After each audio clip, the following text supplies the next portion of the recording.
Deep in the jungle of Cambodia lies an abandoned city with a giant pyramid. But the strangest part isn't that it was forgotten, it's that many of its statues were stolen and ended up in museums around the world. Koh Ker was once the capital of the Khmer Empire in the 10th century. King Jayavarman IV moved the capital here and built more than 180 temples across the region. At the center of the city stands a massive step pyramid known as Prasat Tom, rising about 36 meters above the jungle. But the capital didn't last long. After only a few decades, the empire moved back toward the Angkor region. Without people to maintain it, the jungle slowly reclaimed Koh Ker.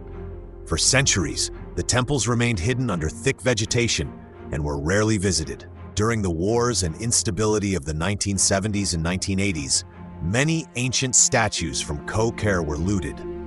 Some of them appeared on the international art market and eventually ended up in major museums, including the Metropolitan Museum of Art in New York City and the British Museum. In recent years, Cambodia began pushing for the return of these stolen artifacts. Several important statues have now been returned and are displayed in the National Museum of Cambodia in Phnom Penh.